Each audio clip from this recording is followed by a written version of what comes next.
What's on, ladies and gentlemen? My name's Ross, I like games, and today we need to take a little bit of a look at some new Digimon cards that are weird, ladies and gentlemen. They are weird. One of them is the weirdest, or at least one of the weirdest cards we've come across yet, and I can say that with absolute certainty because it breaks the rules. And I don't say that in a, whoa, it's broken, dude, kind of way. I say that in an, it literally breaks the rules of deck construction, because whereas the rules generally say you are allowed to put only 4 copies of a particular numbered card in your deck, Level 5 Eosmon says you can have up to 50 cards with the same card number as this card in your deck. That's right, ladies and gentlemen. You can have 50 cards of Level 5 Eosmon in your deck, and that is kind of awesome. Now, I don't think you'll want them, incidentally. It's more just they've taken off the deck building limit. I think the idea of actually making a deck with 50 of these in is frankly ridiculous, but I do very, very much appreciate the fact that you can.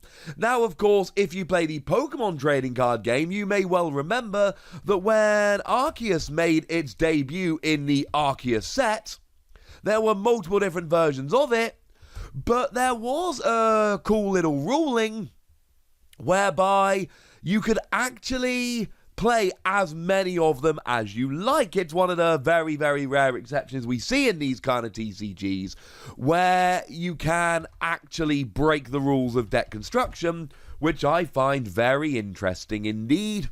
It makes me rather happy. So, there is that. Okay, now there are actually 2 Eosmon, there's a level 4 as well. The level 4 does not have this same skill, this same ability, this same rule, call it what you will. You are limited to only playing 4 of that particular card in your deck. You have been warned. So we might as well start off with the level 5, because that's the one that is really interesting us with all of its, well, rule-breaking mimicry. So what we've got here is a level 5 Digimon. A 5 cost to play normally is honestly kind of cheap. You are down there with Monzemon in terms of how much you're paying to play this card. And Monzemon is often played as a level 5, and there are other Digimon that have the exact same stat line as Monzemon, but they are not Monzemon, so we're going to stick to Monzemon if it's all the same to you. So 5 cost to play normally is good. We do see Digimon seeing play for that exact reason. We've got a 3 cost to Digivolve, which is standard for a level 5, but this is a white Digimon that can either Digivolve from white or from green. Now, given that it is a standard evolution cost, but a cheap and an average play cost, there is a very, very good chance here that what you're actually going to want to do is play this normally. That you're not going to want to Digivolve up into it, that you are going to want to play it normally, but you can Digivolve from either green or white, which is really kind of cool. Now, you do have that skill that you can play 50 of them in your deck, and honestly, it's cool, but I'm not sure entirely how impactful it's going to be. The reality is you might want to play 6, 7, 8 of them, but I don't think you're ever going to get anywhere near 50. I think that is, shall we say, just a little bit silly. But it gives you options, is my point. If we end up with a deck where you really want to play so many of these, or you want to play some kind of like rush level 5 deck, this is cool. You can basically now play a deck where every single one of your level 5, no matter how many you play, can be played as a 5 cost normally. So maybe kind of like a budget Mega Zoo thing going on. I don't know. The point is, can work. Absolutely can work. Now, the other skill here is when you are attacking, you may play 1 level 5 or lower Eosmon from your hand without paying its memory cost. Oh, hang on a second. Now we're rolling. Because now, actually, maybe we do want to play 50 of these. Now, again, I don't think this is going to actually be a very good deck. I don't think we're going to play 50, but we are being given a reason here. Essentially, you play it as a 5 cost, that's cheap, you attack, you play another one. and then you keep going. Of course, you will run out of draw power very, very quickly here. If you're just playing normally and then playing from your hand when you attack, you will run out of draw, and you need some kind of drawing going on here or there, but it really allows you to swarm these very, very quickly. You play one, and then next turn you attack with it and play another one, and you only got 6,000 power, right? There is an absolutely decent chance you will be deleted if you attack the security, but you're playing another one to replace you, so it doesn't really matter.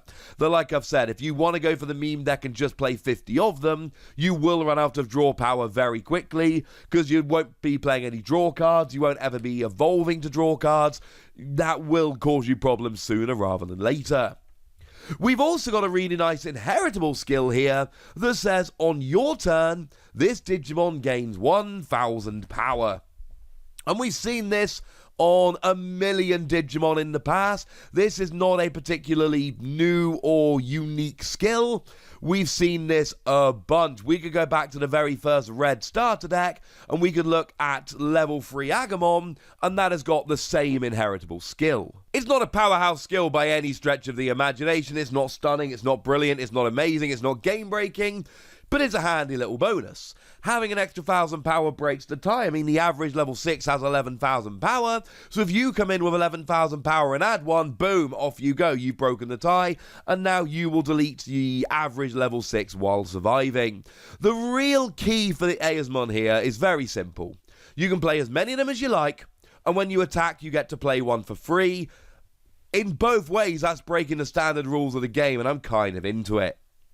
Now, there is a level 4 as well, and what we've got here is a 4 cost to play normally, 2 cost to Digivolve, 4,000 power, all of which is honestly pretty standard for a level 4. But when you play it, you may play one white 4 cost or less tamer from your hand without paying its cost. But then your opponent may play any tamer card from their hand without paying its cost. Now, for what it's worth, it is very much worth bearing in mind here that as it stands, we haven't actually seen any white tamers or any tamers with a cost of 4 or above. As it stands at the moment, they don't exist. But if they ever do exist, it will basically allow your opponents to play, well, bigger trainers or tamers than you can, which doesn't seem terribly fair. You have been warned. Now, of course, you got to bear in mind, does your opponent even have a tamer in hand? Because if they don't, it's a moot point. I love that you play this as a 4 cost and then you play a tamer for free. That is awesome. You're basically paying 4 memory, but playing 2 4 memory cards. The big downside here is your opponent can play a tamer of any color, regardless of cost, for free. But if you look at deck lists at the moment, a lot of decks don't play tamers, or at least they'll play like 4 at the most. So the chances of them ever having one in their hand at any given time is genuinely quite low. But you don't want to give your opponent a big advantage. It would be cool if we had cards that let you look at your opponent's hand, but frankly, they're not the kind of cards that we tend to see in the Digimon TCG. Hand-peeking cards are just not particularly big.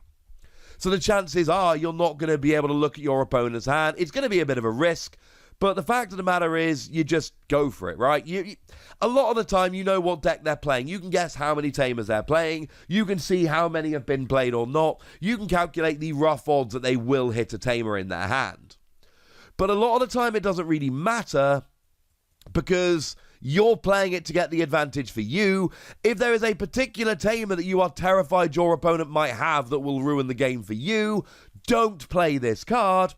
Otherwise, you're probably going to be in a decent position where you can just play it and cross your fingers. Because we've got some really nice white tamers around at the moment that you may wish to play for free. We've got Takumi Aiba, shout out to DigimonCard.dev for the translated proxies. Every time you Digivolve, you may suspend this and draw 1. So once per turn, it draws you a card. And all level 3 Digimon gain when attacking lose 1 memory. I.e., it's a real counter to level 3 rush decks. So you can play a level 4 or 5 rush deck, play this for free, and all of a sudden, in your face level 3 rush decks. We've got Nokia Shiramine that also lets you play an Agamon or Gabumon from your hand without playing its memory cost. And whenever you Digivolve into a Digimon with Greymon, Garurumon or Omnimon in its name, you may suspend it to reduce the cost by 1. So what you can actually do here is play your level 4 Eosmon, to play Nokia Shiramine for free, to play a Agamon for free, and all of a sudden you've played all 3 of those cards, but you've only actually paid 4 memory to begin with. That sounds pretty gosh darned good to me. The actual 4 cost we've got, which is the best use you can make of it in terms of it's the most expensive one, Taikamiya and Matashita. At the start of your turn, if your opponent has a level 6 or higher Digimon, you gain 2 memory, and any of your Digimon with Omnimon in their name gain security attack +1. You can play Tamers for free. This is cool. And then we got an inheritable skill whereby, when you attack, you may play a white level 4 or less Tamer card from your hand without paying its cost. Now, we don't need to analyse this too much because, of course, we've just talked about it as a play skill. And remember, this can only Digivolve from green. But if you want to avoid the play skill, if you want to avoid your opponent playing a Tamer for free, Digivolve up, the play skill won't come in, and then you can just play your Tamers every time you attack. Every time you attack, you get a new Tamer. And then, of course, you've got Takumi Aiba, which can be a draw engine, as long as you're Digivolving, and can counter level 3s. You've got Nokia Shiramine, which lets you play other cards for free. You've got Taikamiya and Matashita, which gains you memory. It really is kind of awesome. There is a deck to be made with these 2 cards, and I don't think it's these 2 cards on their own. You really need to make use of those white Tamer cards. You need to make sure you've got enough draw. There are going to be some other things like Agamon that you can play in tandem with this to really give yourself more advantages. But to be blunt, ladies and gentlemen, there is so much to love here. And I'm sorry, but both of these are, again, 5 WOSI cards. We have got really powerful skills here that can absolutely turn the game on your head. And there's so much cheating here. Playing cards without paying all the time. Having more than 50 cards in your deck. It really is getting silly. So I think these are 5 WOSI cards. I really think they're great, but I want to know what you think.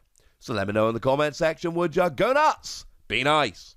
And then make sure you like this video, subscribe to this channel, follow me on Twitter at TheWasi. That's where we talk Digimon and a whole bunch of other card games. And please do consider checking out patreon.com/PTCGradio, where you can support the channel, get some bonus podcasts and all kinds of fun things.